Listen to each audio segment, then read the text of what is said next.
Greetings, fellow slingers. It's your trusted handler, Brian. It's that time of week again. What time? Well, I'm glad you asked. Time for another episode of our Delta Green scenario, Convergence, to drop. You know, I always struggle with how much info I want to relay in these intros. I know other shows drop hints about what's going to happen in the following episode, and initially I used to do that during our first couple of seasons. That was until we started running Delta Green. Not only do I no longer drop an episode blurb, but I no longer title them either. Why?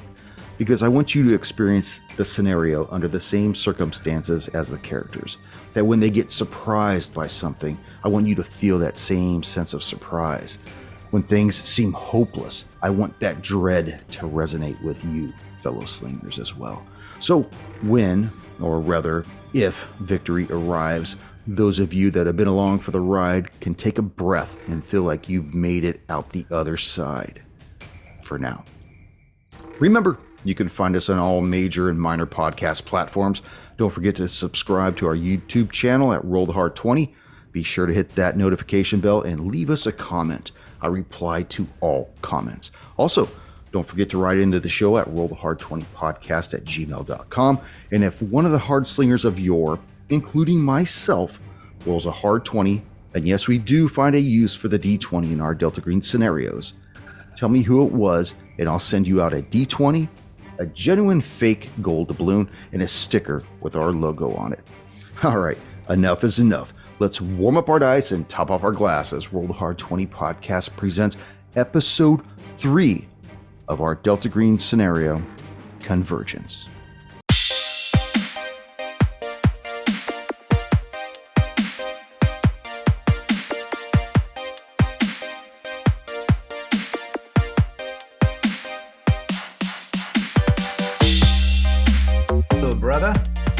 How you doing, brother? Brothers?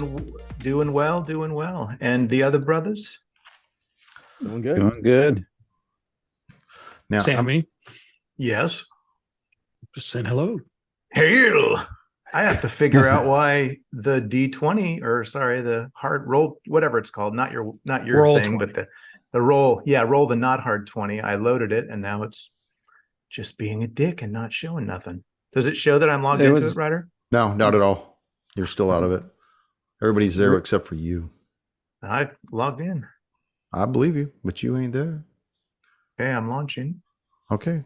I dare you. I'm launching. Okay, it looks like it's You know, loading. Junior had the same problem too. It was laggy as Okay, hell. I'm back. There you are. All right. How's my brothers doing this fine evening? Excellent. Yeah. Doing great. Oh. I like wine more than I used to. Well, I don't have any wine this evening. In fact, I don't even have apple juice. My daughter drank all my soda water, so.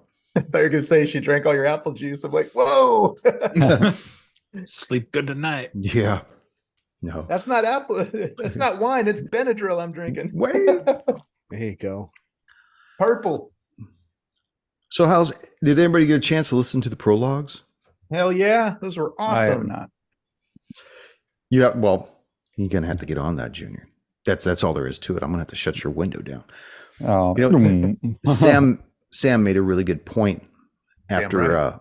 yeah, you did. After listening to the prologues, that you said that tone really just eats up this setting.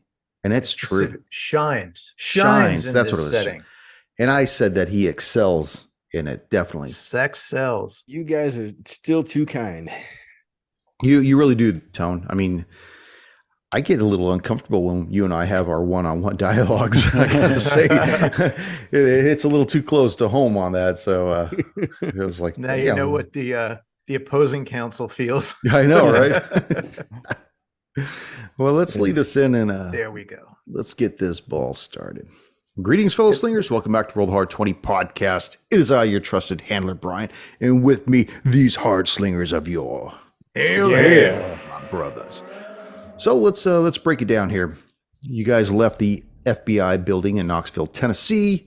You were allocated 4 small care packages with 4 Sig Sauers and a katana, courtesy of Special Agent in Charge Derringer. Derringer, right? Or is it Dillinger? Dillinger. Derringer. No, it is Derringer. Yeah, Derringer. I not the keep calling fire. him Derringer. Not the You made pistol. me. You're making me call him the wrong name. You then made the 4-hour drive into Groversville, arriving around 3:30 p.m. And per SAC Derringer, you met with Sheriff Oakley and informed him you were on the scene, trying to track down the drug dealers that Spivey had been in business with and had double-crossed, basically setting off this whole manhunt for him, where he eventually got apprehended. Oakley shot down the basis of your investigation, advising you to say goodbye when you all roll out tomorrow. Really didn't think that your angle had any weight behind it, that there was no merit behind the whole drug angle, saying that he knew Spivey because he was a friend of his own son, Leonard, and the whole group, and he hadn't seen that really developing with those group of young men. He said that when you do roll out tomorrow, to be sure to say goodbye so that he could see you basically to the edge of town and send you packing back home. Right now it's about 4 p.m. and you have the whole town before you, and you guys got some decisions of what you want to make. Who you want to follow up with first, as well as where you're planning on staying the night. Well, I think those lodgings of, what was it, Merle's? They seemed very nice. From what I hear, be nice to stay there. Is that correct, Merle's?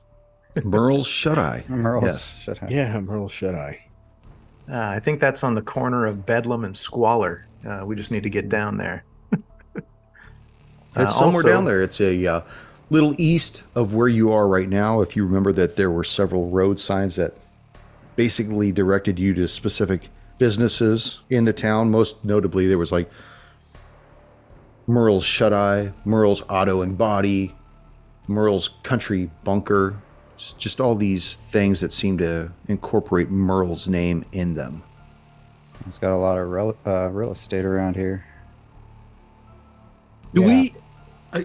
I don't recall. Did the robberies that Spivey committed? Did he commit any of them here, local in town? You didn't get any information on that, and I don't think that he did. He did rob a gas station in Tennessee, but it wasn't in Groversville. It was on his way out of town, to the best of everyone's knowledge. Did you say there was one in Atlanta too, or something? Or in Georgia? That's not Atlanta, Georgia. It's Georgia, There was in Georgia Tennessee. too. Okay, I remember Tennessee, that. Georgia, and Atlanta, Alabama. Alabama. What time of the day is it, Handler? 4 o'clock. So we still have some time. What do you say we split into teams of two, with one team going to visit the girlfriend's parents and her, and the other team going to visit the mom of Mr. Spivey? Okay, yeah. I mean, I think that Uh, sounds smart. Do we want to split it up? How do you guys want to split it up? Rice doesn't care.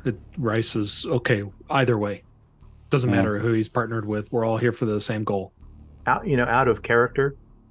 Maybe if Weaver and Junior go together, they'll be at least to be able to talk without someone like Ichi and Adesso blathering over everything. How do you guys want to split it up, though? I'm fine either way. Does it really matter to anyone? Don't matter to me. So who's going to go visit whom? I think if I'm pairing up with you, Adesso, maybe we go see the mom, and then Okay. Rice and Coldwell can see the girlfriend. The girlfriend will probably give you guys more information, just an intuition. She was the last person to see him go, and then he was gone for 2 days. Just keep that in mind. She was the last person to see him before his. He lives with the mom, though, right? She may have some information too about what caused him to start acting this way. I don't know. We'll find out. Where do you want to regroup? Back at the inn? At Merle's Inn? Shut-Eye? Merle's You Shut-Eye. might as well stay there. Merle's Brown Eye? So Adesso, Ichi, how? We only have one car. Maybe we ask the sheriff if vehicle he can loan us, Ooh, good call. I forgot that we only have the one car. Yeah, or can I ask- didn't. they seem to have enough of them. We could do that, or we could always we could drop you off, or I don't know. It's up to you guys. It probably I'm would okay be either best way. if we all had our own transportation in case something happens. There'd be a way to escape. Mhm. Let's ask the Sheriff Oakley. Did he leave already? I know he had some stuff to do. Well, currently you guys are in his office. Uh-huh. He grabbed his hat and walked out the office door. All right. After conferring with us, I'll say, Sheriff Oakley, would it be out of line for us to requisition one of your vehicles? It doesn't necessarily need to be a patrol car, but we only have the one car for the 4 agents. The field office didn't give us anything. Would it be a problem for us to requisition one of your cars? You see him kind of break away from 2 of his deputies right now that he's talking with, and he looks at you and he's like, I'm sorry, Agent. Was I interrupting your conversation? Could you please tell me again what you need? My apologies, Sheriff. You're wanting a car, is that correct? That is correct. And you're saying that your agency only sent one car for the 4 of you. That is correct. Yeah, well, we figure, Sheriff, that if we can borrow a car, we can split up and talk to the people that we need to talk to, and then we can get out of your hair a lot quicker. Well, I'll tell you what, Agent. Since it's been about 3 episodes since we've done it, let's roll a D20. Let's give that little Yeah. luck roll. What's that? Polly got a 4. I'm sorry, Agent. I'm afraid that your manners just don't preclude you denoting me giving you a car. Anybody else do better than a 4? Well, let me see if I can roll one better than you. I rolled a 4 too, Agent. You didn't even roll. Holy shit. I did. I rolled a 4. Okay. So we're going to have a roll off, you and I, Adesso. Right. All right. Roll off, huh? Okay. 12. 7. All right. Got it. You suck. Well, I'll tell you what, Agent. Why don't you go see Thelma over there at the front desk and she'll hook you up with old Betsy. That'll be the best I can do. Thank you, Sheriff. I appreciate your time. Remember, no reason to be hanging around here. Get yourself a fat juicy over at Merle's Country Bunker and sleep it off at the Shut-Eye. Sounds I don't good, think sir. we need to have you here beyond tomorrow, correct? If everything just- goes the way we hope, we will be gone by tomorrow. And I want to be apprised of everything that goes on. Not a problem. Now, please see Thelma for Betsy. At that, he actually excuses himself and walks out the front door. Are we in the bullpen at this point, or are we still in the office? I'm imagining you guys are right at the door leading into the office. Maybe partially in, partially out. I look at Adesso and give him this kind of weird look, kind of inquisitive, kind of confused as why the sheriff is, because we're in the bullpen. I don't want people to overhear us, but give him this kind of strange look of, interesting that he's like grooming us out of here so quickly. I'm trying to get Adesso's attention to see if we can kind of slip back into the office for a moment. Where the others cannot see. I noticed that Rice is looking at me. I said, "Oh, okay. Let's just ease back into the office." I'll Ain't go. nobody saying no to I'll us. go talk to Thelma. Get us a set of keys for old Betsy. What's on your mind, Agent? So, did you pick up that the sheriff seems awfully, really trying to broom us out of here quickly? I did, but that seems to be. Well, I'm attributing it to the fact that he's a fed. We're feds, and he's local law enforcement, and they don't like to mix. But maybe you're detecting something deeper. I may be trivializing it too quickly. I am. I think there's more to this than just potentially his disdain for federal agents. He put way too much emphasis on us getting out of here. And I happened to notice when we drove in, there sure are a lot of brand new squad cars out here. Something doesn't smell right to me.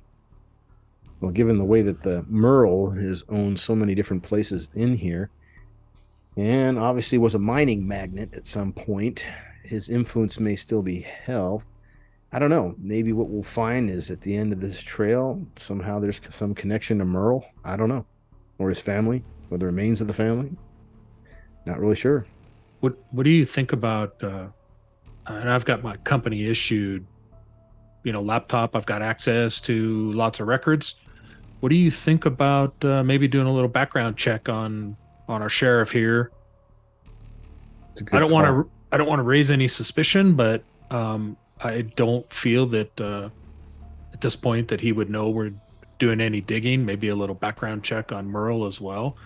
And I think that's a good call. Okay. I think we should absolutely do that. Do the sheriff himself and do the town itself, and then do Merle. I bet you we'll come up with we might come up with some interesting crossovers. We might not, but it's certainly worth looking into. We shouldn't brush it off so quickly. So, Handler, as I'm kind of talking through this interaction that we had with the sheriff, I'd like to do a human just to see if his story and his demeanor kind of is jiving or not. Yeah, go for it. All right. A 50 under 60. It definitely seems as though he's trying to brush you out of the town, but it almost seems as though he's maybe he's trying to cover for something or protect something. Okay. You get that. You get that gist by how he would stand there, kind of hands on his hips, and then when you started to bring up certain portions of the conversation, he crossed his arms, and you get that feeling that he's covering himself, like he's being more defensive about something. And then remembering his status, he then brings his chest back out and arms back up, tries to get a more assertive position, and then eventually bid you farewell at that point. Okay. Yeah, so Deso, his body language really kind of tingled my spidey senses, we'll call it. It didn't seem natural. I don't know if you got the same feeling, but something's not right. We need to look into this guy a little bit more. Got it. Okay. All right. Do the background checks. I guess that's about the best we can do at this point. I mean, well, it's interesting to note. I don't know how well he would. My guess is if we find a connection between the additions and the extra surgeries done to Spivey, it may be traceable to the money provided by Merle's, which would bring this particular location into it. There's got to be a reason why this place was chosen. Maybe it's because it's quiet. Maybe it's because there's a limited population. Maybe because law enforcement will be looking too hard into it. There's probably some connection somewhere here. So we'll find out what it is and clean it.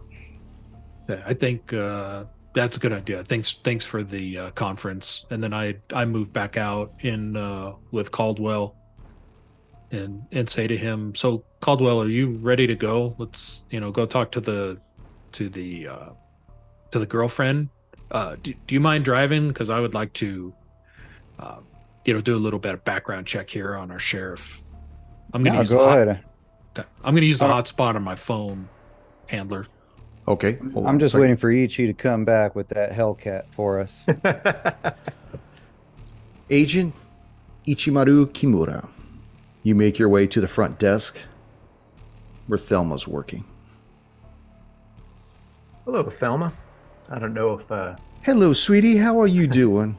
I'm doing well. How are you on this blessed day? I'm doing very well. I'm trying to get 4 down. It's a 5-letter word for... sorry, it's a 4-letter word. Oh, I'm sorry. That's never mind. What can I do for you, sweetums? Well, we were just talking with Sheriff Oakley, and he said that you would be so kind as to lend us the keys to someone named Old Betsy. We're looking to procure a car to help us navigate around your fine town, and apparently Betsy will be our chauffeur. Oh, Betsy, huh? Boy, you must have really pissed him off, didn't you? Well, I didn't, but off, didn't my friends have a way with words. He rolled low, didn't he, dear? He rolled a 4. Well, that's my 4-letter word down. Well, I'm sorry. Just be mindful and keep an eye on the level of water in the radiator. She hands you this key ring with 2 keys on it. One's oval and one's rectangle, and they both say GM on them. You can't miss old Betsy. She's parked around back. I am sorry, though. But Very well. she's Thank you so still much. safe. She's still safe. Yeah, and good luck with that 4-letter word. Hope it's not the kind I'm thinking of, though, huh, Thelma? Oh, it's aunt. I'm sorry. All right, Thelma. See you next Tuesday. Yes, of course, dear. You're so cheeky. I love you, dear. So the rest of the agents catch up with you each as you've got your set of keys in your hand.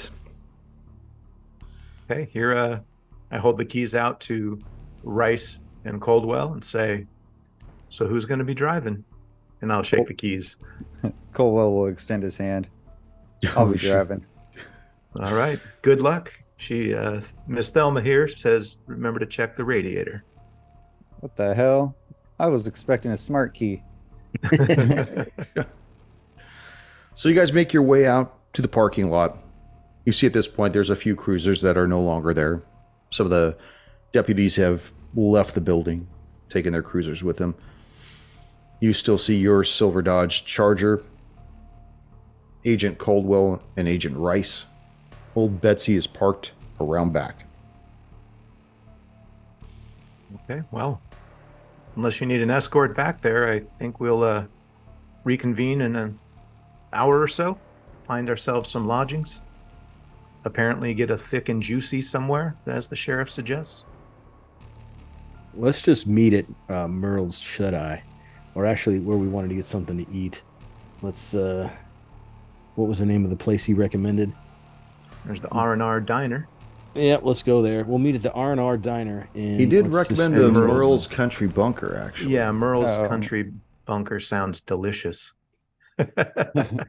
I think we should stay with the Merle here because that's there's a lot of things named Merle, and maybe we can get a little intel off some of the people there about who good old Merle is.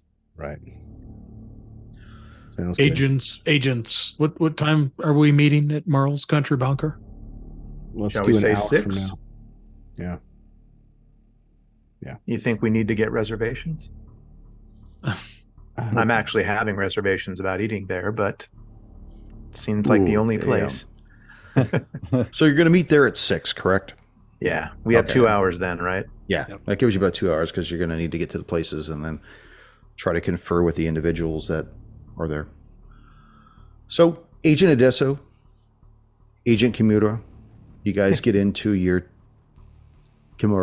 you get into your Charger and you head off, taking off to the Spivey residence. Agent Rice and Agent Coldwell, you wander around the backside of the sheriff's department and you see this old mid-80s Chevy Blazer. It's got 35-inch tires on it. It's got the gumball machines up on the roof. Big star on the doors. Just faded ass white paint.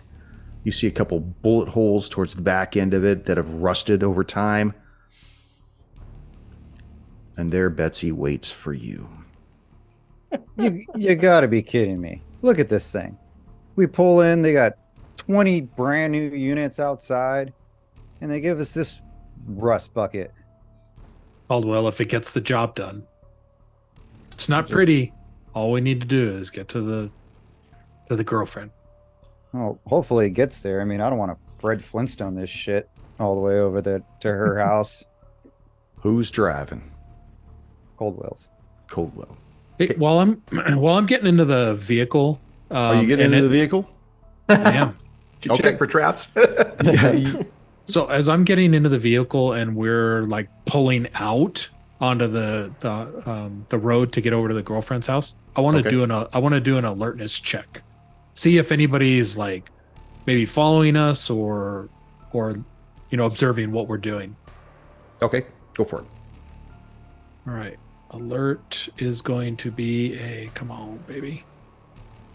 A 67 over 50. Yeah, you really can't see much out of the fogged up windows. It's almost like a perma sheen on the glass. And as you're looking around, you look back at the sheriff's department.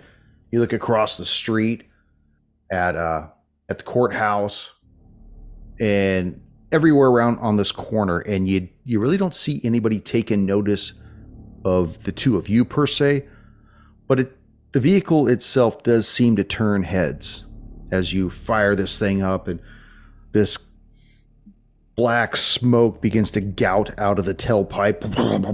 It almost sounds like it's straight piped right from the header right out the tailpipe, but you can feel that this thing's got some balls behind it, Agent Coldwell.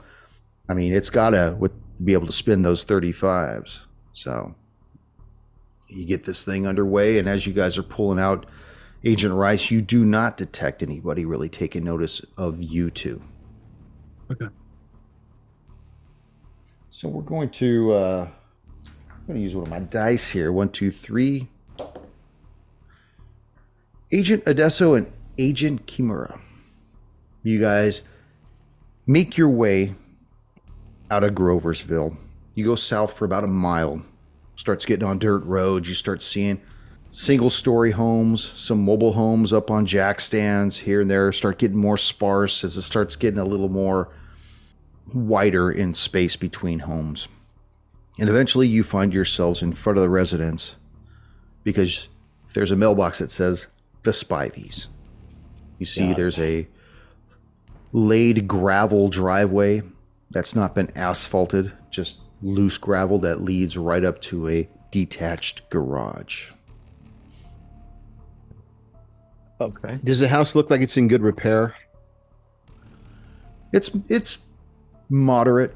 It's not up to speed, but it's not in a dilapidated state. Comparable to houses it's not in the area? It's similar to all the other houses, excluding the mobile homes, which seem to have more of a vinyl paneling on the sides. This actually has wood, and it has those brick pillars every 9 feet, that are like 2 feet wide. Whether or not it's aesthetic or it's actually structurally sound for that, it's hard to tell. Out of character for a second. Chris, do you happen to have the names of the parents? I was just going to ask you that. I do. So I've read out my book with Todd me and today. Yeah, it's Todd. He's 45 years old. He's a mechanic. That's He's dead. incorrect. Oh, sorry. Nope. That's that's- Spivey. Sorry, hold on. Give me a Nope. sec. That's That's Jane not Allen's Spivey. parents. Yeah, I got it. Yeah. Hold on. sorry, I was looking at the other one prepping. Junior, do you have the name of the parents? No, I was looking at the other one. I'm looking at Chris's notes. The handler has Rich- the name if you want me to tell you. No, it's No, Rich no, and no, Angel. We don't need the handler. It's Rich and Angel Here, are you the take this. parents. Oh, I'm out of here. So we're looking, and I'll just turn to each. Yeah, so Rich was the dad. He's dead. So now we've got Angel, who's probably not going to be very happy, but we've got to figure out what's going on. So does the plants look overgrown? Does it look like the yard's been tended well? Or at least it had been in the past, or is there weeds and leaves everywhere? It looks like it's got crabgrass. Kind of taking care of itself, not really tended. Not a lot of weeds, not a lot of beautification bushes. They look more practical than anything else, as though something was just growing there. It suited the owners well enough, so they didn't go and cut them back. Is that what you're looking for? Yeah. Or- Yeah, I want to see if someone's been caring for this, or at least they did. You want to give us an idea who was doing the work? It's possible the homeowner might have been doing it. Yeah, but aren't they the homeowners? That's what I'm We'll saying. find out. Yeah. All right, we'll go and get on out and approach the door. Any cars in the driveway or any cars in the garage that we can see? There are 2 cars in the driveway. Okay. One's a early 2000s Pontiac Aztek, and the other appears to be late 90s Buick LeSabre. All righty, we'll go and knock on the door. After a few moments, the door opens partially, and you see a woman in her late 30s. She's got her hair kind of tied back, and she says, "May I help you?" We're looking for Angel Spivey. That's my sister. Can I ask what this is about? Yes, I'm Agent Adesso, and this is Agent Kimura. We're from the FBI. We just have a couple questions for Miss Spivey. Look, agents, Angel's been through hell these past few days. Is this really necessary? I'm afraid it is. We are sensitive to her situation, but unfortunately, in order to help bring closure to the Amy, rest is of the everything families all right affected- over there? You hear from somewhere behind her. Angel's got a deep voice. What's going on? You see this barrel-chested man kind of grab the door and open it up a little wider. He stands about 6'1", bald, just a meaty guy, but he's got a bit of a stout belly, but it looks hard as hell. And he says, what's going on here, Amy? Is everything all right? Who are these two men here? Sir, I'm Agent Adesso, and this is Agent Ichimura. We're from the FBI, and we'd like to ask Miss Angel Spivey some questions. Amy, why don't you go see if your sister needs anything? He kind of You are, steps sir? out onto the porch with you. He's like, I'm Joe Krista. I got to tell you, right now, it's probably not a good time, agents. Well, there probably never is a good time, and unfortunately, we have a very narrow window in which to act. In order to bring closure to the rest of the families affected by this, we need to get as much information from her as we can. Time is of the essence, and we do appreciate the situation she's currently in, the tragedy that has befallen your family. But unfortunately, we really need to ask her a bunch of questions. Look, gentlemen, agents, I understand I'm former law enforcement myself, and I understand that time is of the essence. This can't wait. Unfortunately not. It cannot wait. I understand. Just please be gentle with my wife's sister, please. We absolutely will be. We're much appreciative of the time. As a matter of fact, is there any particular location in the house do you recommend that we interview her at to make her more comfortable? The entire house right now is just a sad place to be. I just ask that you be delicate with her. Understood. He leads you into the house, and he indicates for his wife, he says, Amy, why don't you and I go in the front room? These two agents, they need to talk with Angel.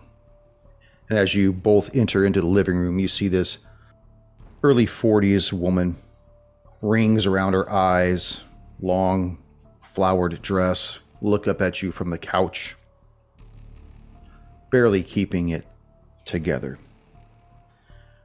We see Agent Rice and Agent Colwell driving down the highway, and you guys go north out of Groversville and immediately start hitting basically Skidsville. You start seeing all the single family homes pan away, and you just start seeing mobile homes, single wides, double wides, a lot of cars up on jack stands, missing wheels, chain link fences, just denoting property.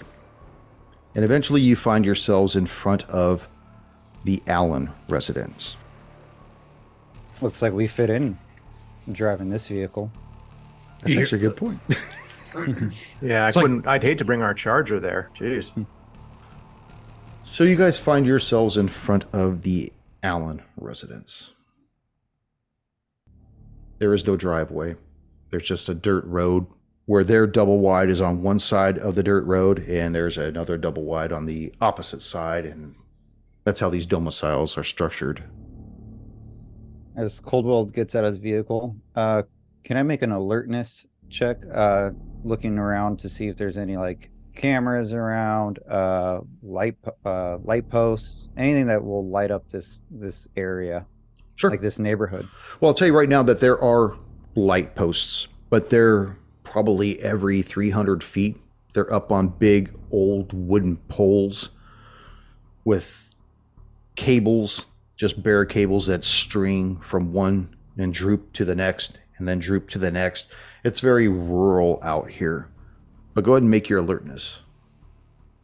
That is 73 over 50, so that's a fail.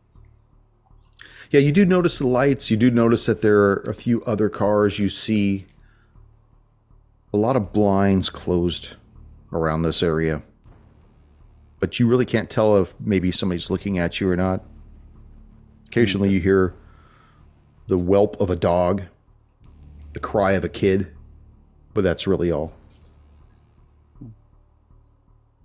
Well, Agent Rice, place kind of reminds me of a few areas back home.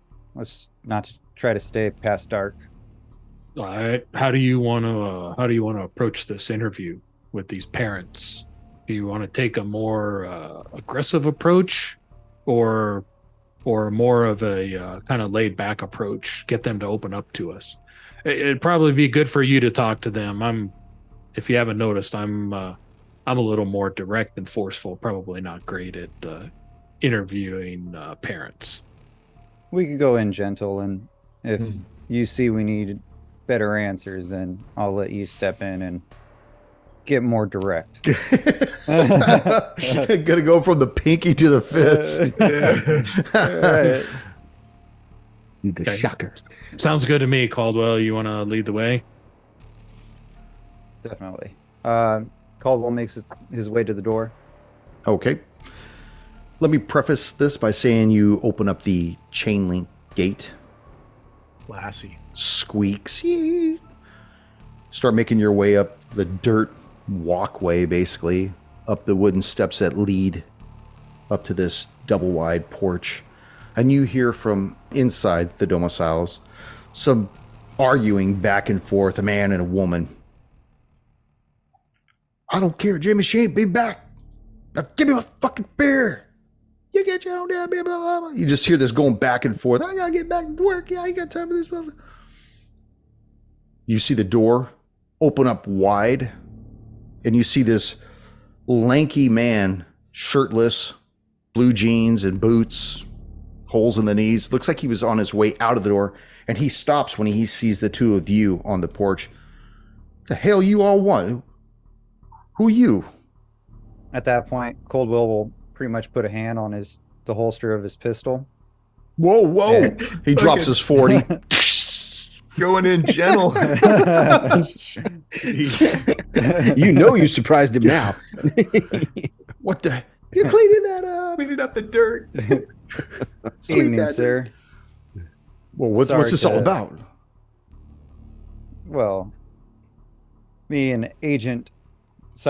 introduce myself. I'm Agent Coldwell. This is Agent Rice. We're from the FBI. We actually came to see you, your wife, and your daughter. Well, you get 2 out of 3. That ain't bad. We do you ain't seen Jane in 2 days. Now, if you'll excuse me, I got someplace to be. And he tries to push his way past you guys. He's going to All make right. an athletics check. Who's he rolling against here? He's going to roll against Coldwell, Coldwell. probably. I rolled an 89. Whoopsie. Do I have to beat that?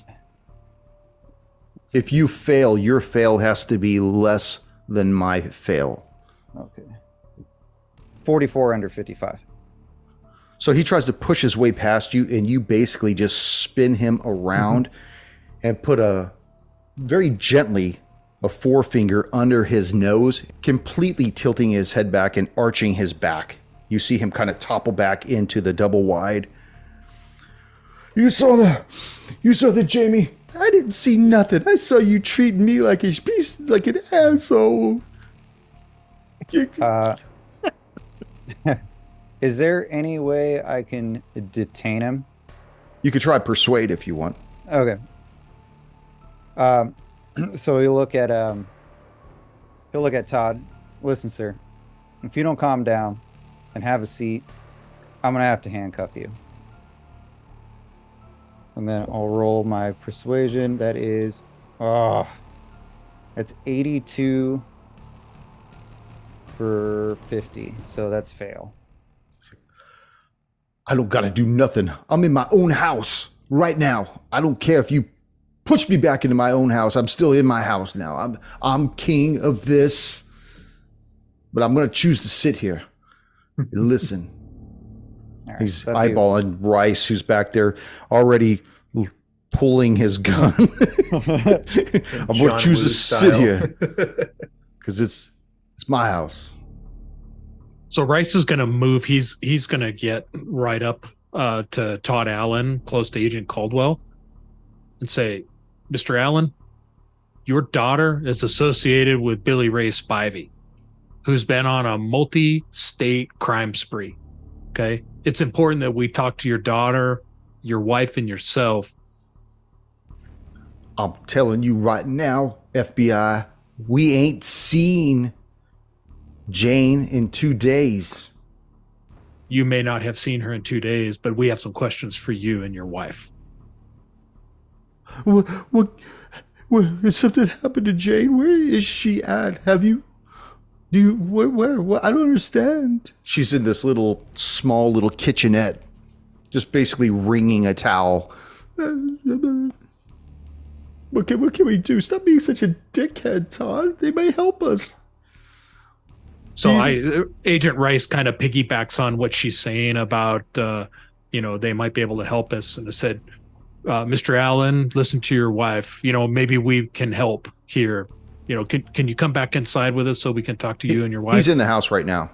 Oh, he's gone back in now? No, you pushed him back in, like when you did the nose thing and flipped him into the house. So I'm going to try to persuade him, just like Caldwell did, to get him to cooperate with us. Okay. Yeah, listen to your wife for once, like what he said. Shut up. Don't make me use that word. 4 letters down. I thought it was his wife, not his aunt. Oh. 48. In Tennessee, right? Yeah, it's 48 under 50. He immediately loses all the steam. I'm sorry, agents. I don't try to be an asshole. It just comes natural. Wow. We ain't seen our daughter in 2 days.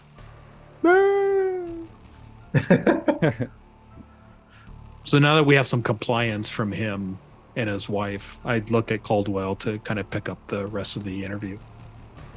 All right. Ma'am, you said you last seen your daughter 2 days ago? That's correct. What time of the day was it? Can you tell me exactly what happened the last time you saw her?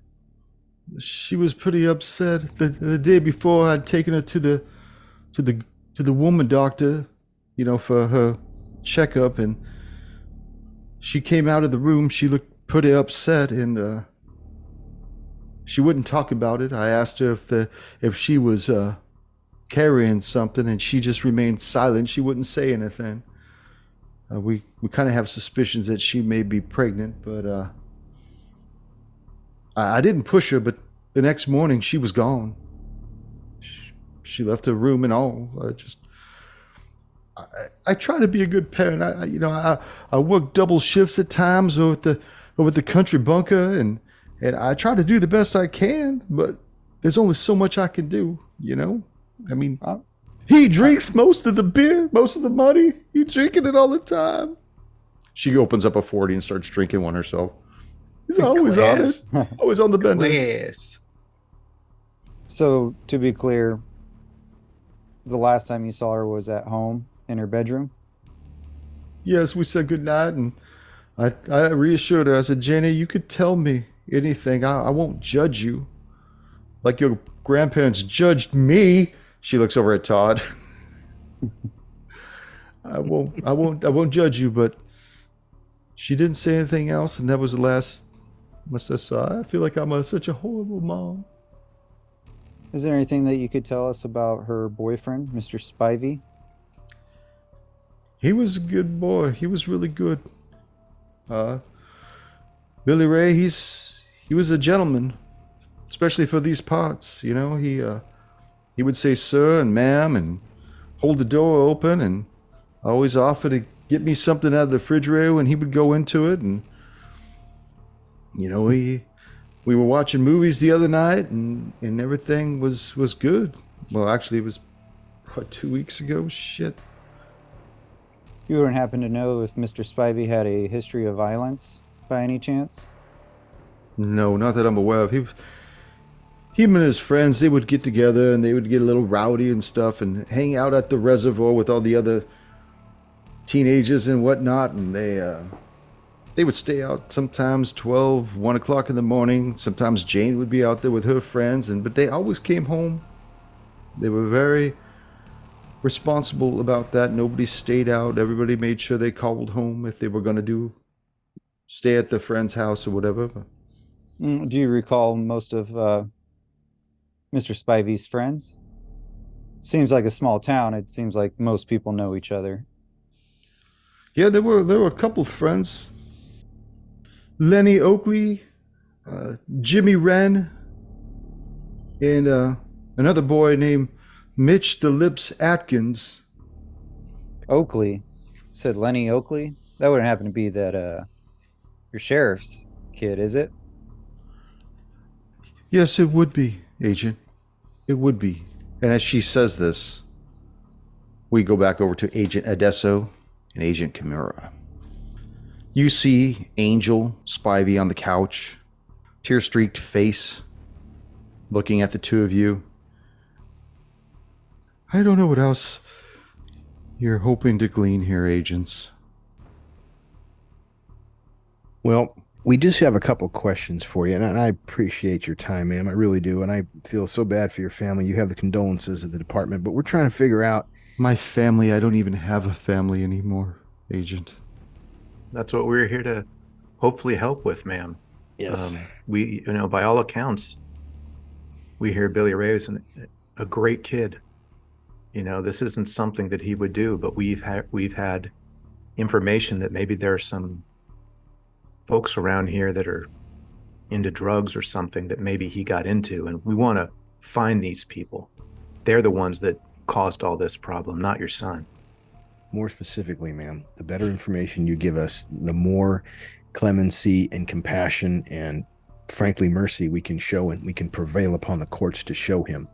As you know, he's in a lot of trouble, and any explanation for his actions, anything other than malice, is going to be a big deal. It's going to help us quite a bit. Bottom line is we need to understand what happened and why. Agent, are you saying that Billy Ray is alive?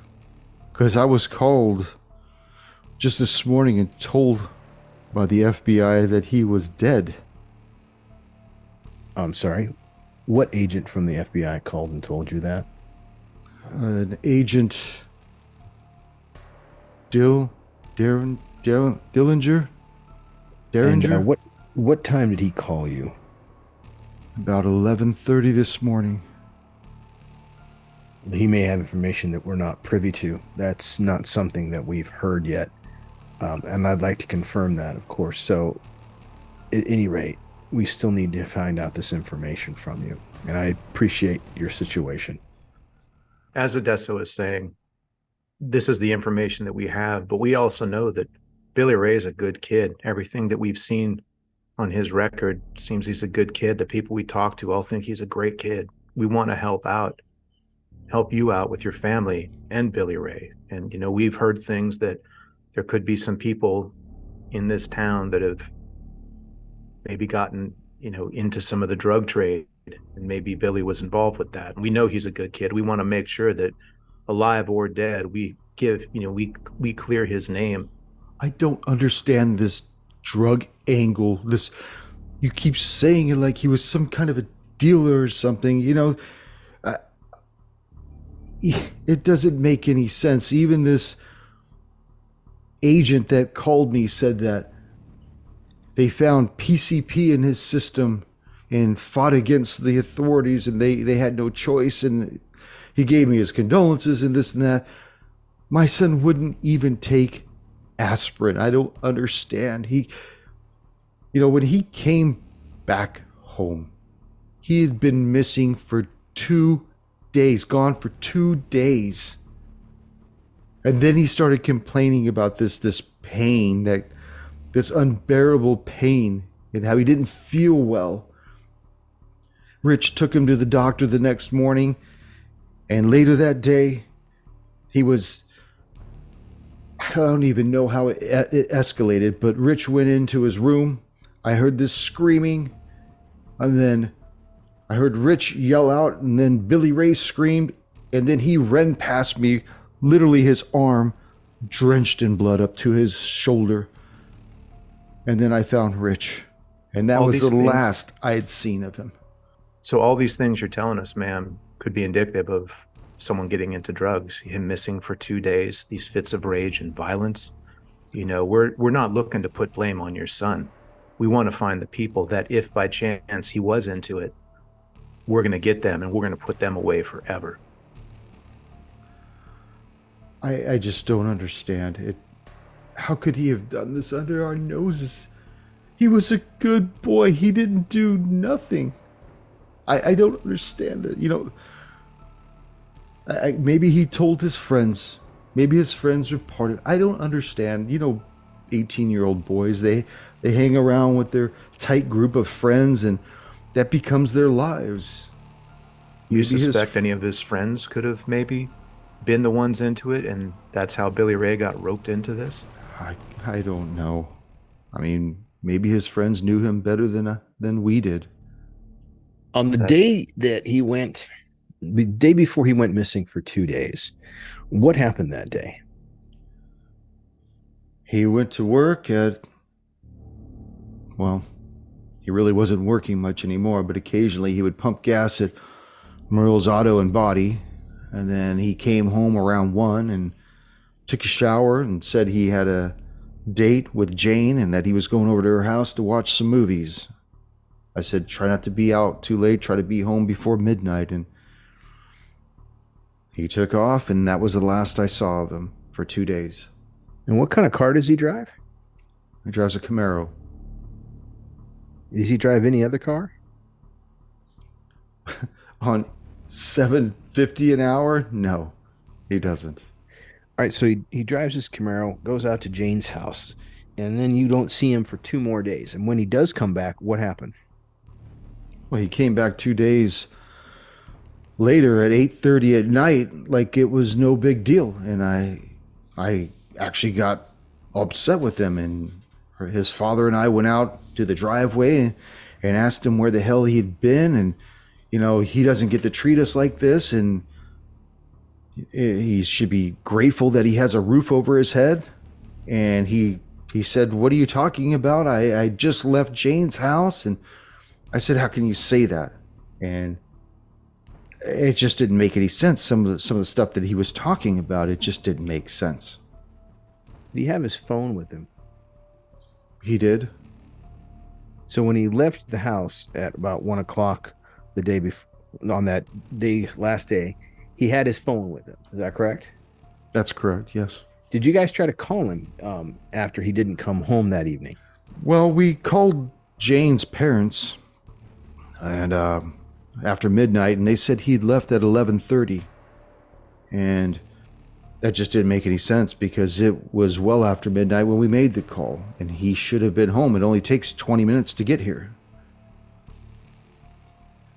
What did they say? Were they as surprised as you?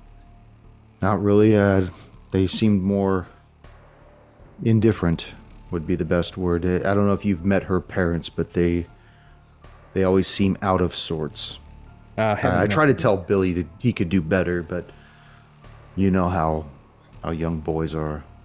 Yeah, kids never listen to their parents, I deal with that myself. Now, did you try calling his phone?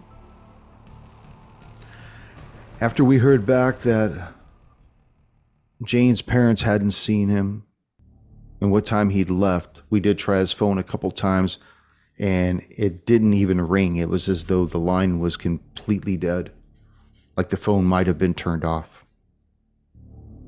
Okay. Now, what kind of phone is it? Well, here's what I really want to know. Do you have like that Find My iPhone feature where you could pinpoint his location by looking for his phone? I'm sorry, Agent, but I think you'd be hard pressed to find anybody in this town of Groversville that has an iPhone. Especially at $7.50 an hour, ma'am. Thank you. Agent Rice and Agent Coldwell. So, Mr. and Mrs. Allen. Call me Jamie. Jamie. So, I think you mentioned that Billy Ray, he was here, one evening watching movies with Jane. Do you know, I think you said, or do you know what time he left here? Sometime before 9. I know that his mom called after midnight looking for him. So left at 9 o'clock. The No, mother called. sometime after 9. I don't remember what time it was. Somewhere between 9 and 11. Somewhere in that Okay. time frame. I don't know. And It was and after the 2 movies were over. Okay, and you mentioned that Billy Ray's mother called. What was the outcome of that conversation? She was looking for Billy Ray, and I said he left about 40 minutes ago. And she asked if I knew if he was going to go anywhere else, and I said he didn't make any mention. Of course, we leave the lovebirds to say their goodnights on the porch. We're not. Technically they're adults. They're 18, but after the movies were over, Todd and I went to bed, and Jane said goodnight to Billy Ray, and that was the end of the evening. What was Billy Ray's parents? What was her demeanor on the phone when she was asking for Billy Ray? Did she seem upset or? Oh, she was pretty upset. I know she was trying to be cordial and trying to keep it under control, but I could tell she was tense, more pissed off than anything else.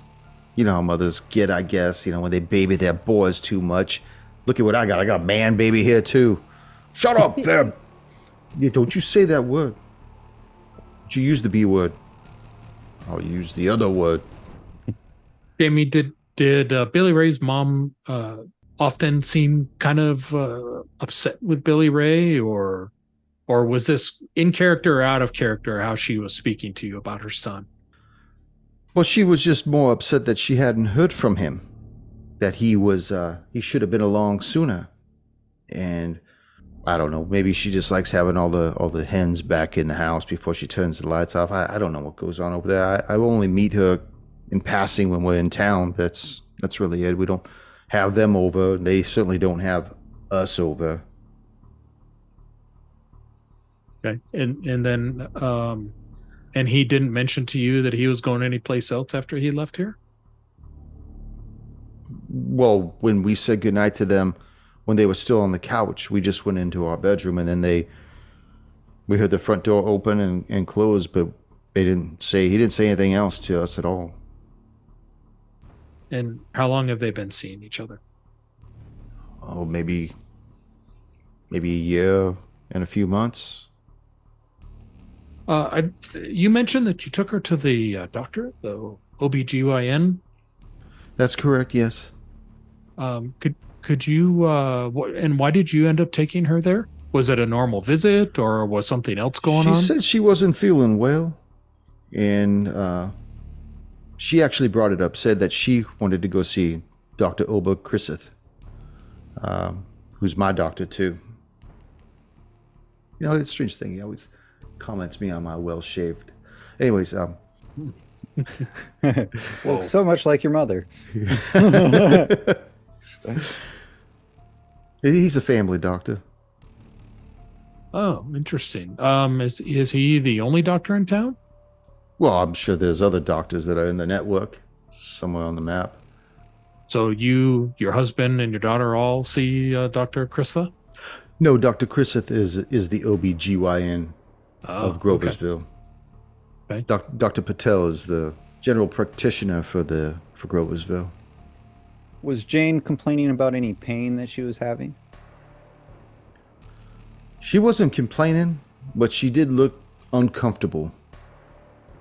And between you and me, it did look like she was starting to put on a little weight. Ma'am, you mentioned that you suspected she may have been pregnant.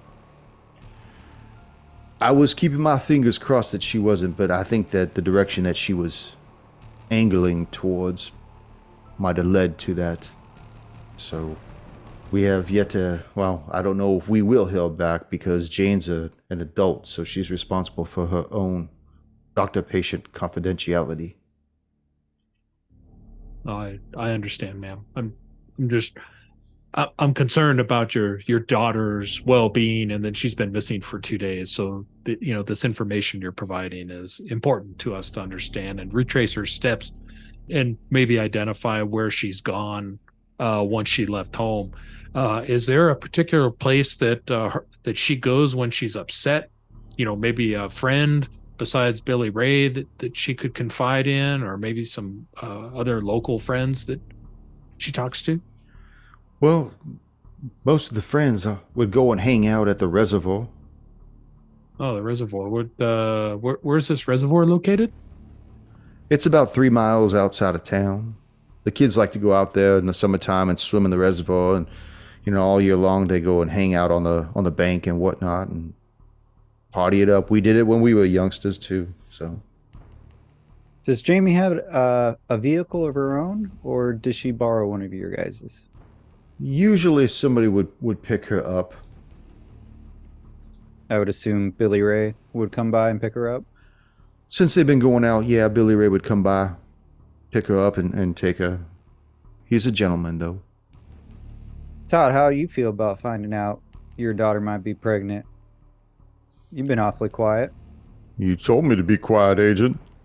Surprised it stuck. You think you're so tough with that gun on your hip. You don't know nothing. But I'm going to sit here because... Whoa. Of course, I'm upset that Jane's missing. She was the light of my life.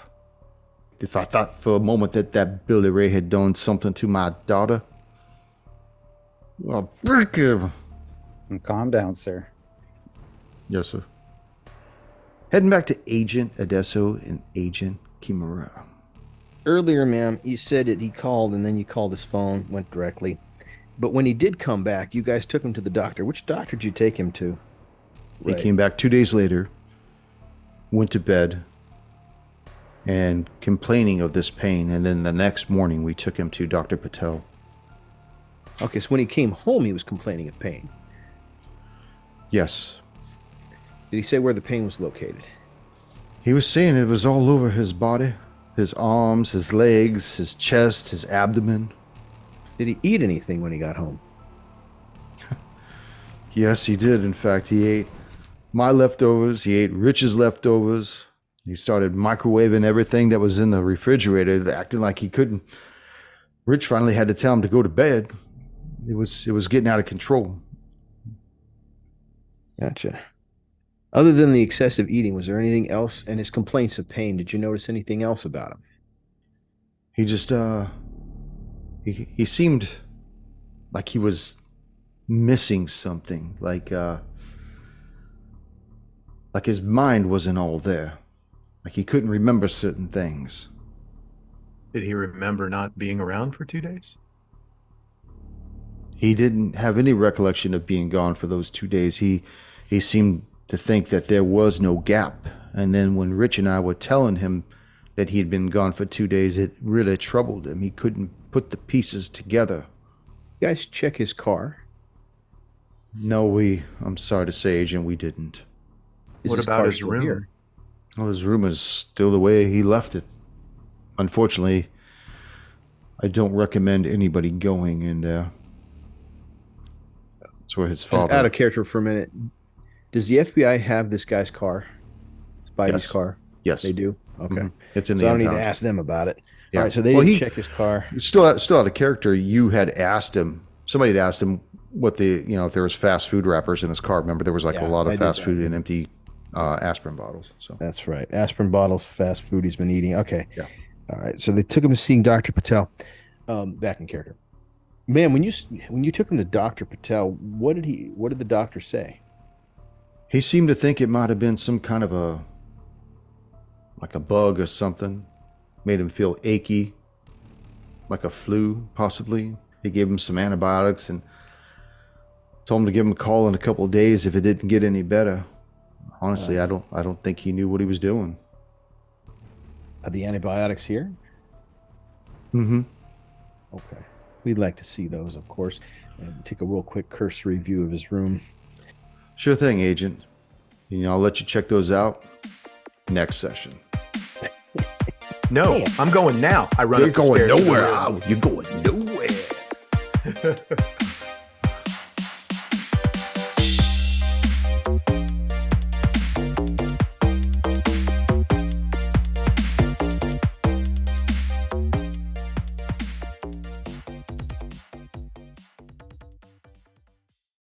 Do you recall most of Mr. Spivey's friends? Seems like a small town. It seems like most people know each other. Yeah, there were a couple of friends. I have to look them up.